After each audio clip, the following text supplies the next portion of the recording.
what's going on? We are just getting started here, hanging out. I'll hit a little bit of news and then we'll get into the actual discussion. New article up, working on this month's workshop article as well. New podcast up from the session 2 weeks ago.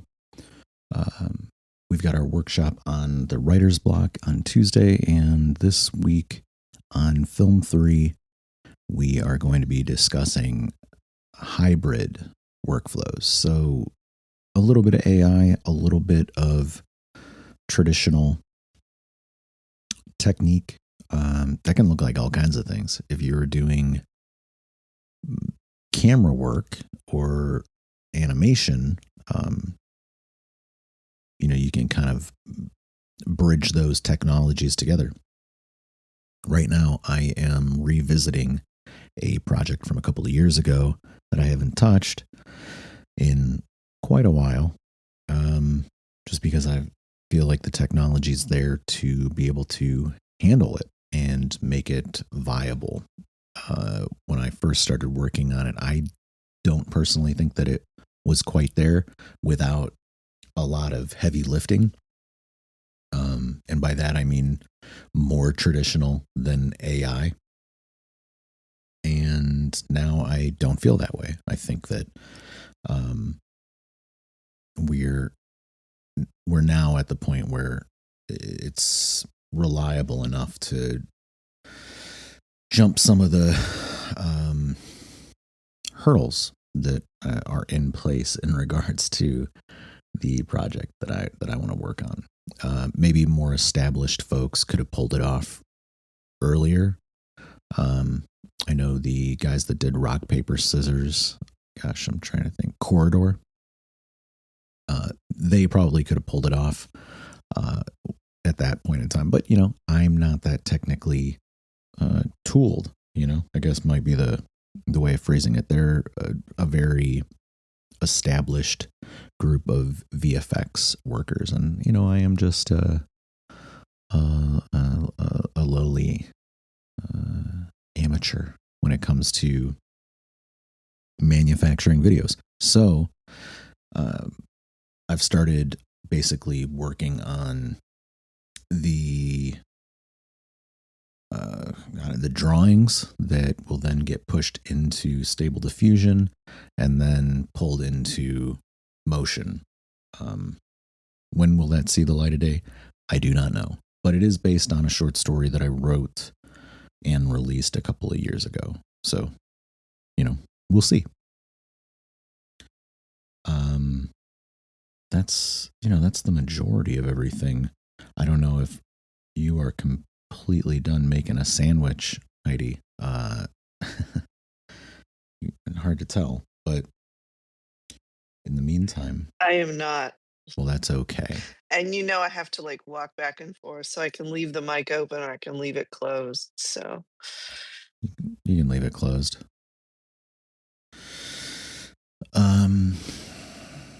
Gosh, what am I doing now? Trying to wrap up the last audiobook for the year.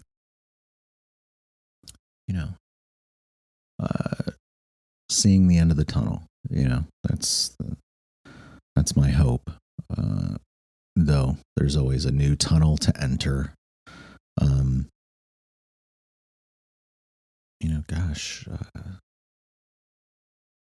We'll see how it goes. I was actually doing the preliminary round of editing this morning, and I'm about a third of the way through, I think. That's just rough edits, eliminating duplicate reads or putting together the reads that hit the way that I want them to. I know that there's a handful of punch-ins. I think there's actually on this one, there seems to be some kind of issue with the recording in the first couple of minutes. There's some kind of noise that's coming through. So I think I'm probably going to end up retracking the first couple of minutes of that material just to clean it up. Because is. It doesn't sound good in some spots. There's just, I don't know exactly what happened. But it stops after a couple minutes, so the rest of the recording seems to be fine. I had done this session about 2 years ago, and it sat on my hard drive for all this time, and I finally have kind of revisited it and looking into what I need to get it out the door. It will most likely be a narration only and audio drama production, kind of mapping out where sound effects can work with it. We'll see. I am probably going to start focusing on that a little bit more once I get the preliminary edits complete. Basically, I'd like to go through and rip all that stuff out and then do a slight sequencing edit for narration only, and then knowing where I need to punch stuff in will help, because I'll take notes on I know that there's a name I was mispronouncing at the time, and again, like the first couple of minutes need to be retracked. So short session comparatively. I think there's an hour and a half of audio total. It will probably end up being somewhere between 20 and 30 minutes, if I had to guess, when it's all done, in terms of narration only. But you never know until you actually get it finished. I don't know how diligently I was multi kind of tracking lines and stuff. I know in a few there are multiple reads, but there are long stretches where there's only one read of a line. So,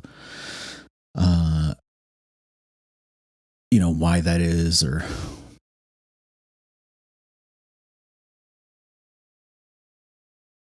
we'll see. We're just getting there.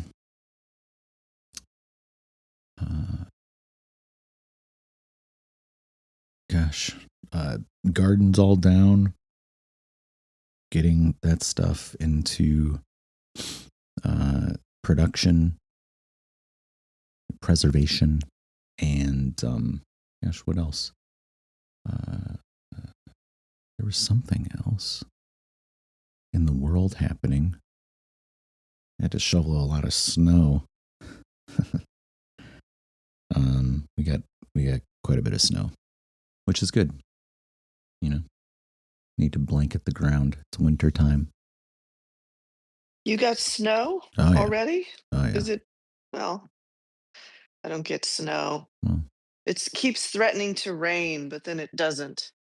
Yeah. So we'll see. But it was like 80 this weekend. We're like Nice. putting on coats and going, why is it so hot? Anyway, it gets a little tiring by November. It's not usually hot like this in November. Yeah, it was decently warm until all of a sudden it was like, no, now it's going to be winter immediately. Halloween was fantastic weather-wise. It was That's cool. Like right around 60, which That's is nice. Great if you're in a costume. Because they Were you in a costume? Well, sure. What were you for Halloween? A plague doctor. With the mask? Did you have like the big long nose mask? Yeah. That's pretty awesome, actually. Yeah. I had no idea you were going to go to those levels. Well, you should know me better than that by now. Oh, wow. I feel like. Clearly. You're full of surprises. Yeah. Trying to be. Plague doctor. Did you trick or treat? I went to my friend's house, and then I went out with their kid for a minute. That's kind of nice. It's fun, right? But, yeah. I don't know. I just we hung out on the front porch to hand out candy to the children and then, heckle the kids. That's the stage we're at with things. That's good. That's a good stage. Yeah. We get no trick-or-treaters anymore. It's really Wow. sad. Yeah. Super sad. Shame. Yeah. So we were It is a just, shame. hanging out, partying. We stayed up very late, and I won a game of trivia that night as well. That was Congratulations. What huge. was the trivia focus? Was it a particular style or Broad pop culture, I would say. Mm, A game. that's a good topic. Yeah, I'm managing. I'm getting by. Um, let's think here. You have not been on in a long time, and you've traveled out of the country. You've released a new book, I think, since the last time we Yeah. were hanging out. I don't think the I book did it was right out. before I Yeah. left. So I've got the novella for The House That Jack Built is out. Congrats. Um, I should probably do the ebook next. Sure. So I'm gonna get on that one and then maybe I can have a audiobook. I can do a hardcover pretty straightforward. Audiobook maybe January. January a good time to release an audiobook. What do you think? Who knows? You don't know. I You're supposed mean, to know these things. I mean, any time is a good time to release an audiobook. Realistically, um,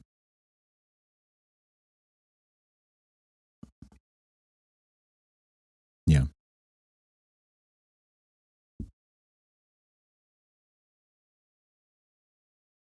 yeah. I'm looking forward to getting back into video soon. Yeah, you said that. As soon as I get this last audiobook finished, then I can get back into video, which will be fantastic. Been sitting on some projects for a while and would like to Yeah, it make some gets progress. frustrating when stuff sits around. You want to get it out. Yeah, yeah. It's on your mind. So you're like, man, I would like to complete this and not have it on my mind anymore. Yeah, I have a book I need to edit. Yeah. So it's been sitting for a couple of weeks for obvious reasons, since I haven't been around to work on it. So it's it's always kind of if you leave I always think it's good to kind of leave something for a little bit because when you come back to it, you kind of see it. It's a distant thing, so you can catch stuff that you might have missed. You know what I mean? Absolutely. So it's good to let things sit. Not too long, but still they sit for a while, and you come back to it, and you're like, hey, this isn't half bad. Makes a real difference, I think. Yeah. I mean, there's projects that, again, some of the stuff I'm getting into now has been in pieces in boxes for a long time. Um, but, I'm good at documenting and categorizing the assets and stuff and kind of have my process sorted out. And it doesn't make it difficult to jump back in at any given point. Yeah. Yeah. I mean, yeah, that's kind of a nice way of looking at it. So yeah, I'm trying to figure out if I do, we had talked in the writer's block about you know, promotions. Mm-hmm. So I'm trying to figure out if I do bookmarks, what am I doing with these bookmarks if I'm not going to like a brick and mortar sort of event, you know what I mean? Kind of doesn't matter. I mean, if you put a QR code on it, um, you can just give them out in the world. You don't need to be at an event. You just need to use them to Hmm, drive traffic. It doesn't really matter. Every that's a good conversation point. with a stranger is an opportunity to take their phone and buy your books on their devices.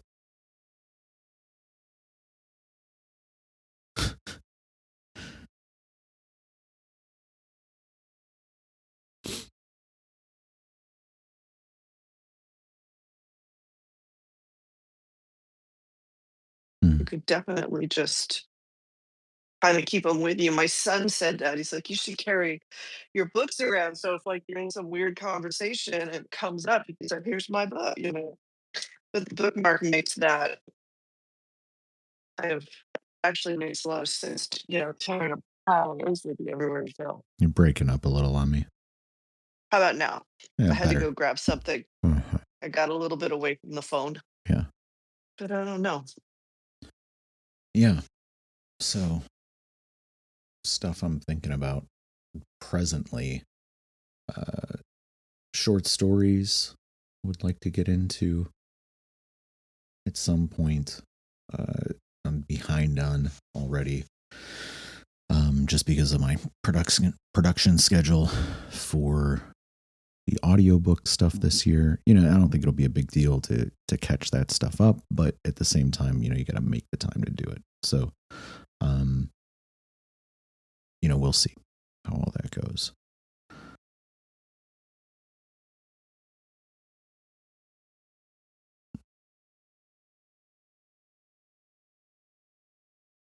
Hmm.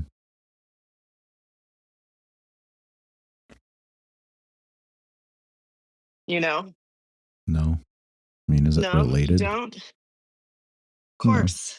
I'm working in that world, it seems. That just seems to be where I'm at. So Hmm. it's in that world and it has to be written before I do the third full on songless book. It has to exist because I need to know what happens there to get this character integrated. Hmm. So it's kind of interesting, but it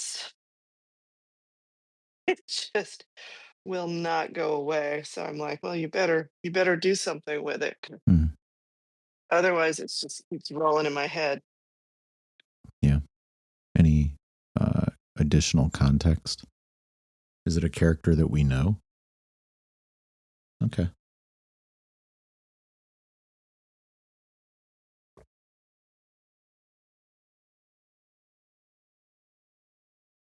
Political character is what he's gonna be. Cause as you know, I've got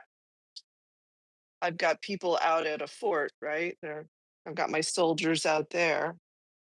And I'm gonna need some politicians as we move forward into this. So, I'm expanding this world and things that I never thought I'd be writing about was basically soldiers and politicians, but God help me, it seems to be where everything's going. Hmm. I don't know why, but there it is, right? And it is what it is. I mean, if you need them, uh, yeah, it's fine. Do they become major players or factions in the rest of the story? Well, he's not well, he's in the fort. Okay. He gets introduced. You hear about him and then you meet him. And then but his main sort of background story is the book I want to write, kind of like how Jack's house gives you some background into who Jack is Mhm. before the events of the desert, Songless the Desert, right? Yeah. So I'm I've got a backstory for him, which is not actually it's somewhat political, but it's mostly a personal story. It's going to be, dare I say, this will definitely be focused on a romance. But since I'm mildly insane, it's not going to flow exactly like a traditional romance. Sorry, I can't. Oh, what did I do with that? I can't help it. I'm a little bit touched. So it'll be interesting how that plays out. And I kind of need it to play out so I have an understanding of when he walks in the door, so so to speak, in the third book. I need to have a really good understanding of what we're dealing with him, and I feel that I kind of do, but I need to get this book set so that I have clarified the whole thing. Do you know what I mean? Yeah. You're thinking onto the paper. Correct. So that, I know where I'm going because it's going to involve, like I've told you, I sort of did a rough draft of book 3. Yeah. It's gonna and I say it's like it's gonna change. It's not gonna change. I mean, the story in its bare bones state sort of remains the same, but how it, all of the details are gonna change and how certain things come about are gonna change because, like I willingly said in the past, I did some stupid stuff. It's like that's just stupid. I can't do that. You know what I mean? Well, So I don't know. I do know. Trust me. It was silly. I'm like, yeah, yeah. But I'm gonna work it out. So yeah, that's what I've got to get organized right now is doing all that, and I've got to get the fort out. I've got to change a couple chapters in the fort because of him. He's such a problem for me. Hmm. But he will not be denied. What can I say? Yeah, it'll work out. Yeah, he insists on existing, so here he is. I don't know. I wouldn't sweat too much on rushing the fort out. I feel like you doing the Jack book kind of buys you a little more time.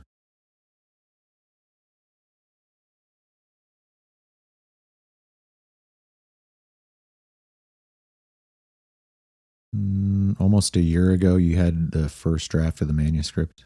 I think it was December. Yeah, it's been sitting for a while, so feel a little bad about it. You know what I mean? Yeah. But what does one do? Oh boy. Woke up really early today. Um incredibly early. Uh Too early. And Hmm. I can't fall back asleep, and then I sleep in. Which I don't know. I would prefer your one because mine, it's just everything gets thrown off. Hmm. I don't Well, know if I should get up when it happens or what. I don't the staying up late thing on the weekends for like Halloween, and then a friend of mine had a birthday this weekend, throws off my schedule. Now I can't just like turn it around in a day or two. It's like you gotta get that back to adjusted. Yeah, I've done it. Everyone's done it. Beats, sitting in your house all the time. Gotta get out sometimes, right? Hmm. I don't know. No? You sit in your house all the time? I mean, I just was telling you stories about being out of the house, so I mean, Yeah. I don't know. I mean, maybe you need to be at home more. I don't know. Maybe. Yeah, I feel like my Grammarly data has been telling me I haven't been writing that much. Both Yeah. in word count, in total word count, and unique words that I've used. I can tell my writing has decreased um, considerably over the last month or so. I was getting really high numbers as I was wrapping up the daily history book. And now that that's wrapped up, I I don't know. I guess doing the audiobook, you don't write a lot for audiobooks. Um, so, just keeping it together.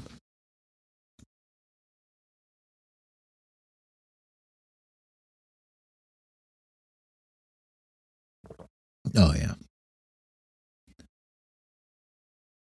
I think is more. I went for a walk today to the coffee shop to go get new beans. More beans, I guess. Yeah. Well, it's very good because I was out. Yes.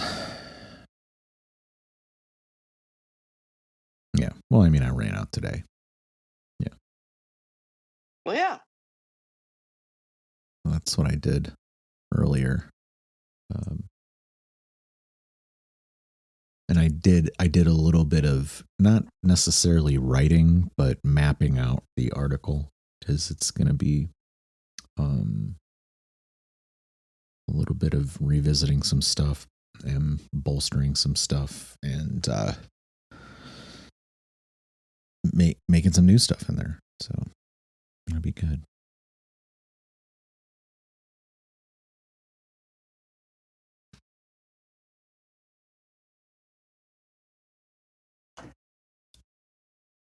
Yeah. But I haven't, I mean, it's all just been spinning around in my head, and I need to sit down and write out, you know, a general roadmap. Mm. Uh, I think I know where it's funny. I say all these things like I'm just like, loosey goosey, but I'm kind of not because I already, it's kind of like that thing you were saying yesterday in the space where you're like, I write, I know the ending before, and it's like I actually know the ending of this book, and I have to put this ending so that it feeds into him when he should the ending of this separate book has to feed into him showing up at the fort. Sure. So I have to have, and I know how that's going to play, and I know when he's showing up, and I had to move that because in the fort I have him showing up later after a bunch of events happen, just like, and then I realized the chapter was not very, I mean, it was fine, I liked it, but the problem with it was like a recap. It was like him walking in and like summarizing everything that just happened. I mean, not him specifically, but the chapter functioned in that way. And I decided that that was sort of a useless thing for a bunch of people who've just read the damn book, you know. They don't need his "what do you mean that happened" kind of thing going on, you know. So I think I'm going to move, and that's the chapter I'm going to take out, and I'm going to integrate it, him showing up near the sort of tail end of events, Mm. him showing up kind of before things go really, before the bomb goes off, shall we say, right? Um, so that he's kind of there experiencing this stuff and is able to interact with it. So if he's sort of a high political guy, he's getting a firsthand. Uh, he's seeing the situation firsthand. It won't be fed to him because he's going to be a good guy. He's definitely gonna be a good guy, but like all politicians, they're never really completely perfect, right? Not like Jack. Well, I would I would say Jack's maybe more politician than you might think. Maybe. Yeah, I would agree with that. That's not an unfair statement. Um, Knowing the character and the situation that he's in, he's sort of bureaucratic, a bird's eye sense. I think that's fair. Yeah.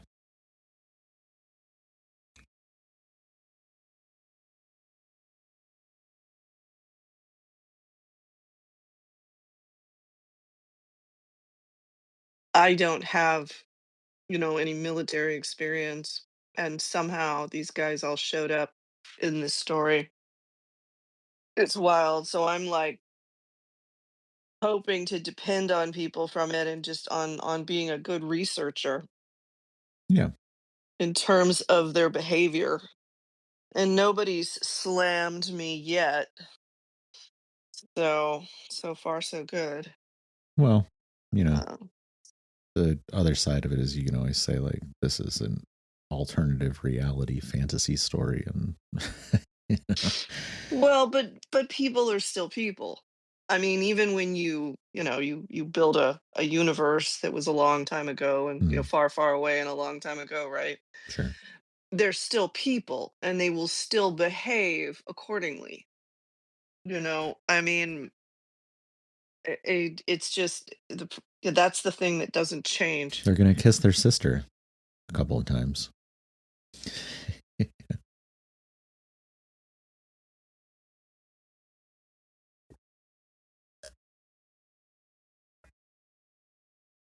Luke and Leia were brother and sister when he first wrote it. I'm sure in the 50 years, I'm sure that question has been asked at some point.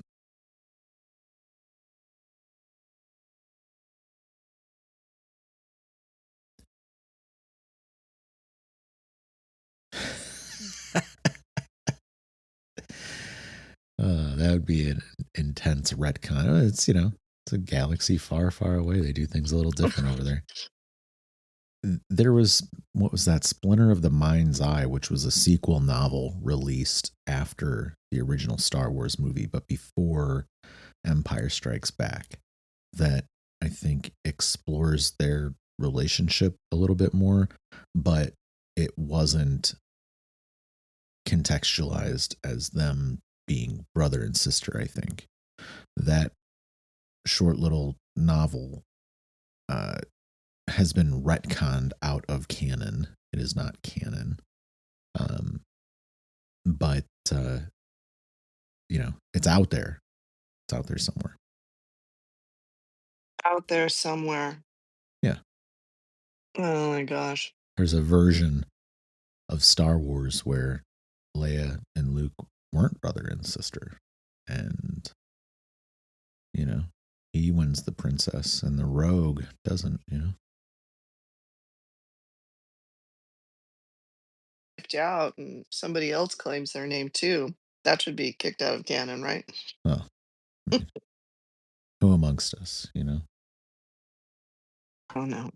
Anyway, Do you really have a fandom if if there isn't a large faction of the fandom that hates what you've made? What's up, Claw? Come on up if you want. Grab a mic. We're just hanging out, talking shop.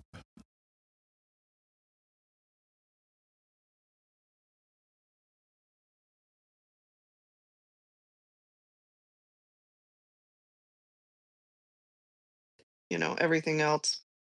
I love how you're like, I'm not writing these romance novels, and they're all about the love lives of these characters.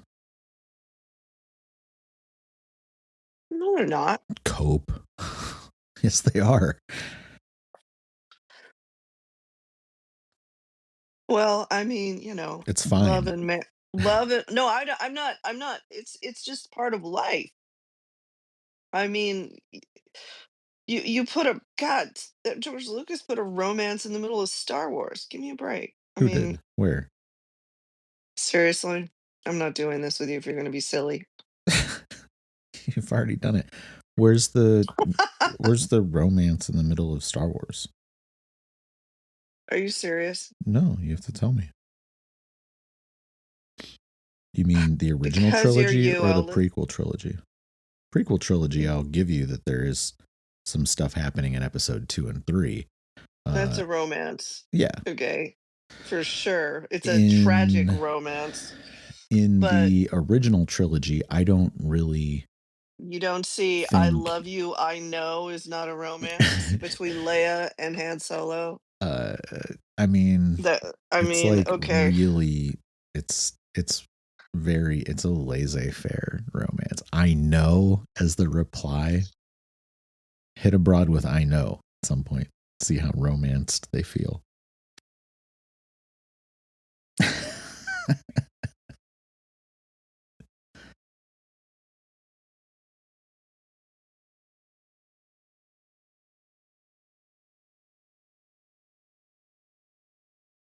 That doesn't have some element of that somewhere. um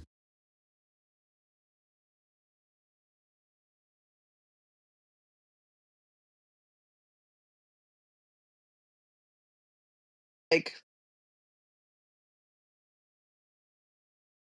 Rambo. Great, but I mean, First Blood.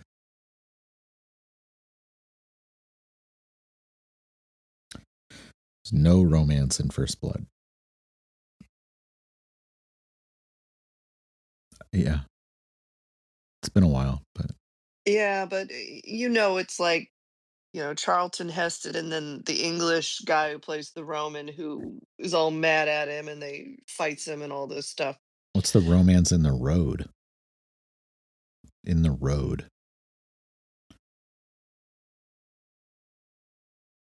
That's not romance. Stop it.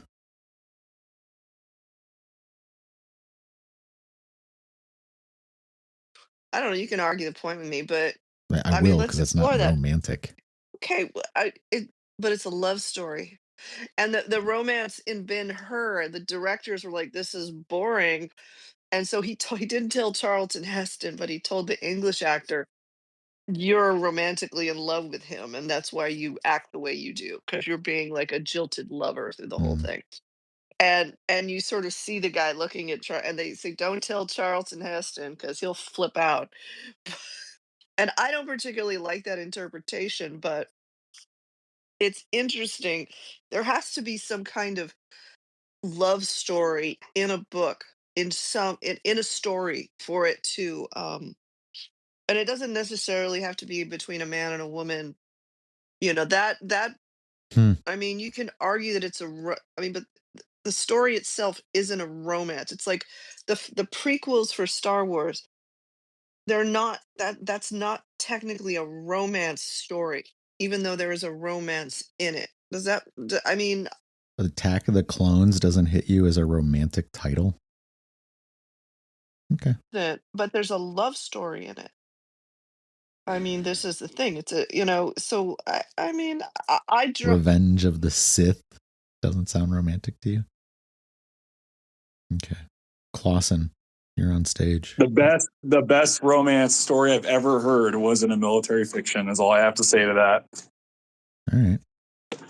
I think the way that most female romance writers view romance is from a want, from like the perspective of someone that wants something that doesn't have it. Whereas most men who do write in romance are writing of things that they see or they observe or they've felt, not about how they want things to happen. If that makes sense.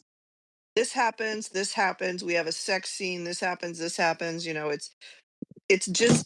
they're not writing a story like what you just described, where things are happening and they're watching and observing. They're writing a formula to satiate slash titillate the female reader, if I may be. That's really what it's about. It's Well, not that's about why. anything That's what I would else. say. That's why women. That's why female writers or men who know how to ape the female writing, like formula. That's why it is a formula. It's because it's boiled down to perfection. Actually, if I'm being honest, because for most men, they like most. I'd say most, if not all, male perspective stories about romance are tragic. If you look at like the best ones that come from ancient Greece, like every heroic journey has a tragic love story. So that's kind of why women don't see it the same way. Women don't want tragedy because they want to get off. They want to feel like something that didn't get to feel in high school or whatever it is. I've like read, by the way, like I'll read like the new stuff, but like I've read every major like young adult or like because I had a challenge. A friend of mine was like, I dare you to read like Hunger Games and Twilight and all that, the Maze Runner, all that shit. And I was like, all right, like whatever. It's a book. Like I'm not gonna kill me. So I read them and I was like, oh yeah, this is 100% what it is. It's just like it's just a longing. Fuck, who's a big sci-fi publisher? This girl did a video on it about describing how like the inside dirty tactics of like some of these publishing houses, even back in like the 60s and 70s. And it's like, all right, like it's not that far fetched. By God or by whatever you want to believe in. For me, it'll be God. Um, this explains things like, one hit wonders is an example of it, or people who only write one good book. and I know what you mean. Like some people have like reservoirs of like artistic ability. If you're a real writer, to be honest, like I have like 8 or 9 book series in my head. I have like 2 or 3 that I really like to write. And currently I'm sitting on one that I've written 2 books for, one that I just published the book in June. And then, I have like 2 or 3 other ones that are like, once I'm done with those, and it's like, and I've written short stories, I've written other stuff. And like, I mean, mainly just for myself, like just because I enjoy doing it, like not for any recognition. A lot of the short stories, like I've even depublished books. I just wasn't happy with them. George R. R. Martin, who's also like the other like household modern name, like he's written tons of science fiction before Game of Thrones. So he did. At any rate, we usually go for an hour, so I'm going to start guiding it to a close. However, Claw, while you are here, what are you working on presently? What should we expect from you?